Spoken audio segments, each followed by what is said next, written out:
বর্তমানে যে তোমার বয়ফ্রেন্ড তার যদি এইডস ধরা পড়ে তুমি কি করবা? Use protection.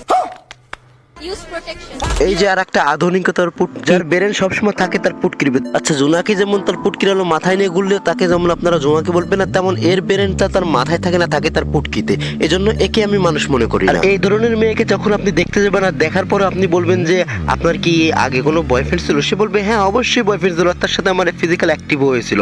মানে আপনি প্রশ্ন করবেন একটা, সে উত্তর দেবে তিনটা। এমন ভাবে উত্তর দিবে যে মনে করবে যে এটা কোনো বিষয় না, physical active just is a formality, এরকম মনে করে।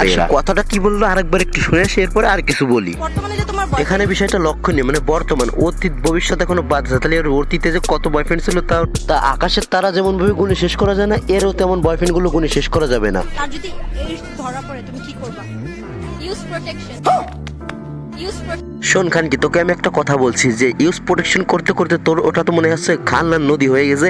তো যেমন এই পর্ন স্টোরিতে যারা কাজ করে তারা আর ইউজ প্রোটেকশন ব্যবহার করে না, কারণ তারা জানে যে এটা ব্যবহার করা আর না করা এক। আমার মনে হয় কোনো ছেলের যদি এইডস রোগ হয় আর সে যদি তোর সাথে ফিজিক্যাল অ্যাক্টিভ হয়, তাহলে ওর এইডস রোগ ভালো হয়ে যাবে, কারণ তুই সেই এইডস রোগের ওষুধ।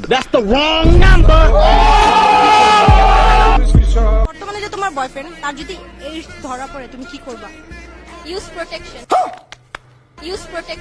প্রোটেকশন বলতে যে একটা জিনিস আছে, তুই জানলি কিন্তু তোর মা বাবা কিভাবে জানলো না? যদি জানলো তাহলে ওই রাত্রে ব্যবহার কেন করলো না? যদি ওই রাত্রে একবারের মতো ব্যবহার করতো তাহলে তোর মতো করোনা ভাইরাসকে আমাদের দেখা লাগতো না। তোর আব্বু আম্মু ছোট্ট একটা ভুল পুরো দেশের, মানে পুরো বাংলাদেশের এখন সহ্য করতে হবে। মানুষের এক্সপিরিয়েন্স কাজ করতে করতে, আর এর অভিজ্ঞতা বাকিটা ইতিহাস। আর এদেরকে যারা চিনো না তাদের জন্য দুইটা ইনফরমেশনই যথেষ্ট। এক হলো এরা টিকটকার, আর দুই হচ্ছে এরা ফিমেনিস্ট। মানে যারা মাঝে মাঝে শাহাবুদ্দিন, মানে এই যে কি ঢাকার মোড়ে দেখা যায় যে এরা নারী স্বাধীনতা, মানে পোশাক স্বাধীনতা ফিমেস, মানে যারা নারী না পুরুষ, এটাই আমার বোঝা যায় না। যদিও এদেরকে বেঁচে থাকার স্বাধীনতাই বড় স্বাধীনতা। আমার একটা প্রশ্ন, প্রস্টিটিউট, আপনি কি নিজেকে মানে নারী মনে করেন না পুরুষ মনে করেন? আর যাই হোক, তোর ওপিনিয়ন মাই ফুড।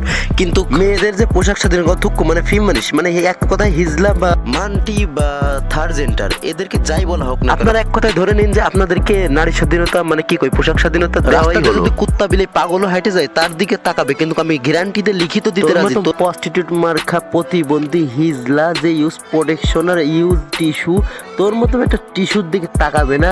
ইভেন তাকানো তো দূরের কথা, তোর দিকে কেউ স্যাপও ফেলাবে না। ইভেন স্যাপ তো দূরের কথা, তুই যদি ফিরি সবাইকে ডাকিস যে চলে আসো আমাকে ফিরি চেক করো, এরপরেও তোর দিকে কেউ এসে চেক তো দূরের কথা, পেশাবও করবে না, লিখে রাখ। তো আজকের মতো ভিডিও ভালো লাগলে ভিডিওতে লাইক এন্ড সাবস্ক্রাইব করে দেওয়ার পরবর্তী ভিডিও হুজুর কিভাবে সানি লিওনকে চিনলো এই নিয়ে আসতে চলেছে।